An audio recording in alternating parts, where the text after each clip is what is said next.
Map होते कितने तरीके के हैं? हमने फिजिकल मैप तो सुना था, हमने पॉलिटिकल मैप तो सुना था, अब ये रेनफॉल मैप भी बता रही हैं, रोड मैप भी बता रही हैं, सॉइल मैप भी बता रही हैं। कितने तरीके के मैप होते हैं? तो केवल और केवल 3 तरीके के मैप्स होते हैं। ठीक है, 3 तरीके में आप लिख लीजिए।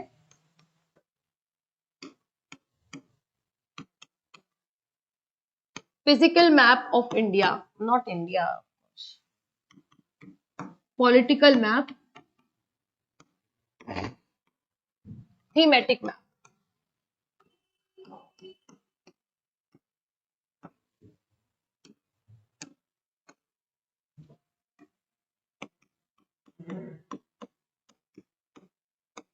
मेरी बात ध्यान से सुनोगे तो क्वेश्चन आंसर कर पाओगे, वरना दिमाग तो हमेशा मोबाइल पे ही होता है। थोड़ा चेक कर ले, कोई नोटिफिकेशन आया होगा। अच्छा, कंटिन्यूअसली चेक करने पे नहीं आता है नोटिफिकेशन, जब आप उसको छोड़ देंगे ना 1-2 घंटे के लिए तो लग जाएंगे नोटिफिकेशन से। चलो, मानचित्र, और ये है विषयगत मानचित्र। समझ रहे हो आदित्य? पता था तुम्हें? इसीलिए तो कहती हूँ तुमसे बढ़िया हिंदी है मेरी। विषयगत मानचित्र, ठीक है। नाम में ही सारे फीचर्स छुपे हुए हैं। फिजिकल मैप की अगर मैं बात करूं तो आप जानते हैं कि पूरी जो दुनिया है ये बटी हुई है ना, अलग अलग फीचर्स में। जैसे आज मैं एक बहुत अच्छी चीज मैंने देखी कि गुड मॉर्निंग वंदना, हर्ष, आकिब, सभी को गुड मॉर्निंग। क्या तुम लोग भी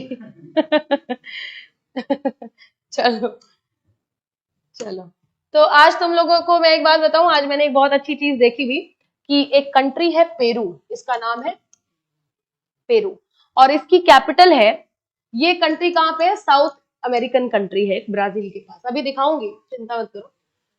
हाँ, और कैपिटल जो है, कैपिटल है इसकी लीमा। लीमा, लीमा है ना, याद रहेगा? बिल्कुल कह रहा है, बिल्कुल, है ना। तो पेरू नाम की कंट्री है साउथ, ये करंट अफेयर्स में मेंशन कर लो, मेरा मुंह नहीं देखना है, कि एक कंट्री है साउथ अफ्रीका में, साउथ अमेरिका में पेरू, और इसकी कैपिटल है लीमा। आज न्यूज में बनी हुई है, ठीक है। और न्यूज में बने रहने का कारण सबसे बड़ा इसका ये है कि आज से कुछ वर्ष पहले पेरू में आंतरिक वायलेंस देखने के लिए मिला, ठीक है, जैसे आज मणिपुर में हम देख रहे हैं। और इनके वायलेंस आज इतने अनकंट्रोलेबल हो गए हैं कि कल की डेट में इनकी सरकार ने स्टेट ऑफ इमरजेंसी घोषित कर दिया है ना।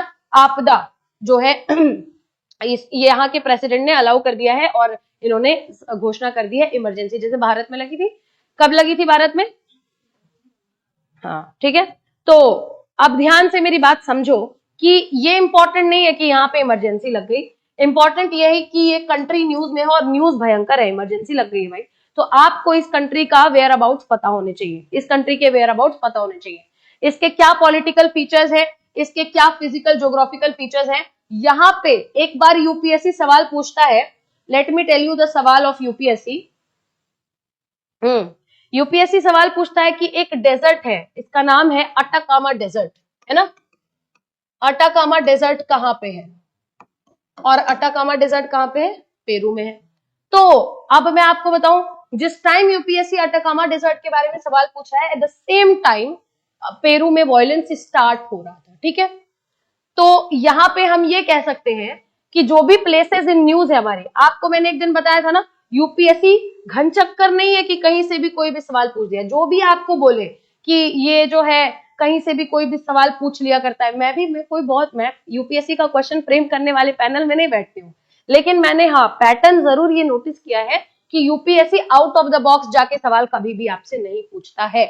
ये सवाल वही पूछता है जो आपसे आपके आसपास हो रहे घटनाओं में से एक है। जैसे मैंने सॉइल हेल्थ कार्ड पे एग्जांपल दिया था, कोई भी स्कीम आप सोचोगे 2022 में बैठे और 2016 की स्कीम पूछ ली, तो क्यों पूछा? क्योंकि जो 2016 में स्कीम आई थी उसका रिवीजन पीरियड जो था कितने वर्षों का था? 6 वर्षों का या फिर 5 वर्षों का था। तो 5 वर्ष 21 में खत्म हो रहे हैं और वही 5 वर्ष के बाद दोबारा जब वो पूरा का पूरा स्कीम रिवाइज किया जाएगा कि इतना पैसा लगाना था, इतना लगा, इतने लाभार्थी होने थे, इतने हुए, इतने इतना इतना अच्छा काम करना था, इतना हुआ या इतना नहीं हुआ, तो इस स्कीम को आगे चलाना है या नहीं, इसके ऊपर पैसा खर्च करना वर्थ इट है या नहीं, तो इसके लिए रिवीजन होता है। अब 5 साल खत्म ही 21 में हो रहे हैं, तो 22 में पूछेगा ही पूछेगा। फिर आप कहते हो 2016 का स्कीम कैसे पूछ दिया, तो इसीलिए मैं कहती हूँ जो भी गवर्नमेंट स्कीम्स हैं उनकी लॉन्चिंग डेट पढ़ना बहुत जरूरी है, लेकिन उससे भी ज्यादा जरूरी उनका रिविजन पीरियड पढ़ना है, ठीक है। नाउ सेकंड थिंग इज कि यूपीएससी ने सवाल चलो इसके ऊपर पूछा, अटाकामा डेजर्ट के ऊपर पूछा, तो यहाँ पे आज मैंने पेरू में कुछ अच्छे इसके ज्योग्राफिकल फीचर्स देखे हैं, और ज्योग्राफिकल फीचर्स में अगर मैं आपको बताऊं तो यहाँ पे आप देखेंगे कि पूरी कंट्री, अच्छा ये मैप आप देख लीजिए, यहाँ पे ये ब्राजील है ना, this is Brazil, this is Peru, है ना। माफी चाहूंगी ऑनलाइन के बच्चों के लिए, कोई बहुत बड़ा अलजेब्रा या नहीं बता रही हूँ, ठीक है, आप मैप में देख सकते हैं ऑनलाइन भी। ये पेरू है, और ये आप देखो नॉर्थ की अगर मैं बात करूं तो 2 कंट्री है, इक्वाडोर और कोलंबिया, नॉर्थ में बॉर्डर साझा कर रही है। अब मैं ईस्ट में बता दूं तो ब्राजील है और बोलीविया है, बोलीविया का थोड़ा सा पार्ट ईस्ट में है, बाकी साउथ में भी है, और आप देख रहे हैं साउथ में आपके बोलीविया है और चिली है। तो ये इसके सराउंडिंग एरियाज हो गए, ठीक है, यानी बॉर्डरिंग कंट्रीज हो गए, ये आपका जानना इंपॉर्टेंट था। दूसरी इंपॉर्टेंट चीज ये है कि ये पूरी जो कंट्री पेरू आपको दिखाई दे रही है ना, आप अमेज़न जानते हैं ना, अमेज़न फॉरेस्ट, तो अमेज़न फॉरेस्ट से लगभग 60% घिरी हुई है, अमेज़न फॉरेस्ट से। और पेरू में ही इनका एक लेक है, और इनके लेक का नाम है टिटिकाशा, है ना। टिटिकाशा लेक जो इनका है वो वर्ल्ड में, आप इसको प्लीज नोट कर लीजिए, मैं बार बार कह रही हूं, let me write it down, टिटिकाशा,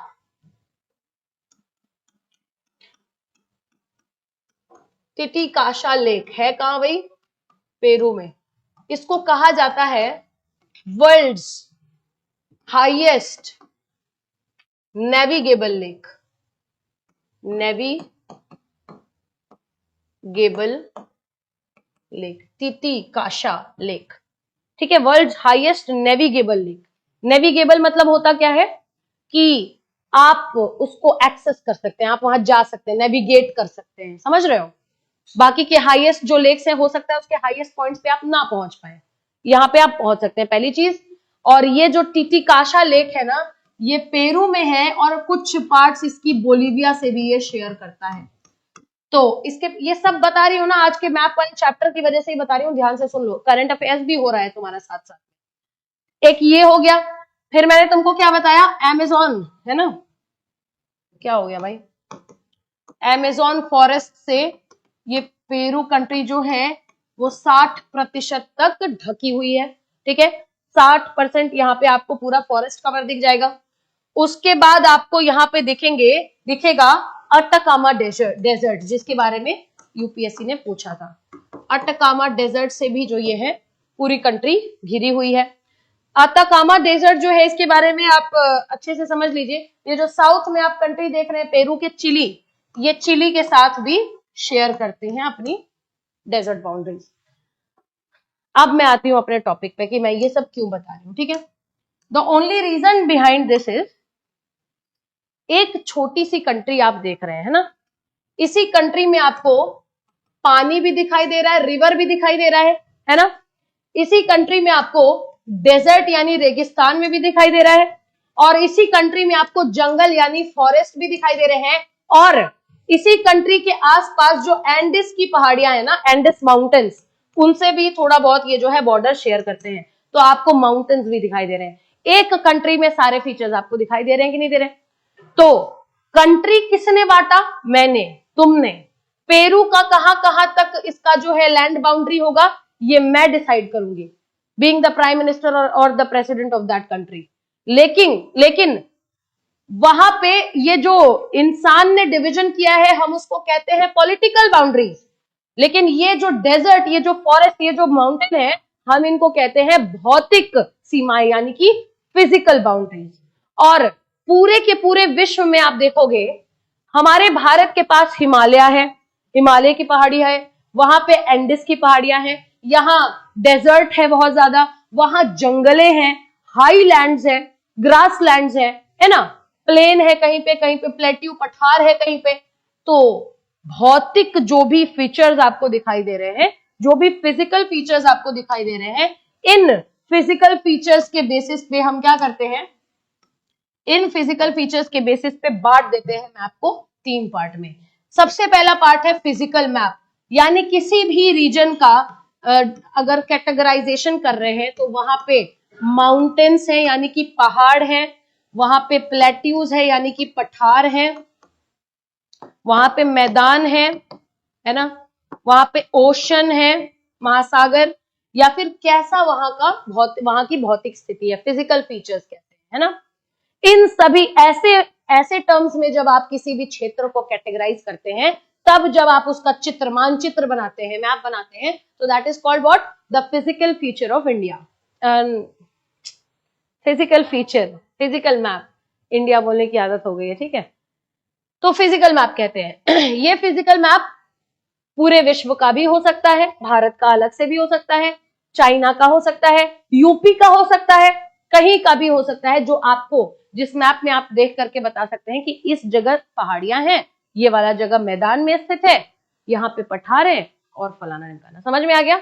ये होते हैं फिजिकल मैप्स, ध्यान से सुन लेना, ठीक है। ओशन से रिलेटेड एक और करंट अफेयर्स है आज, वो तुम मेरे को बताना, मैं ये एक्सप्लेन कर लूं पहले, फिर बताऊंगी, ठीक है। राइट। पॉलिटिकल मैप पे आ जाते हैं। आप जानते हैं आज अलग अलग कंट्रीज को हम अलग अलग रिकॉग्निशन देते हैं, पहचान देते हैं। ये कैसे बनी?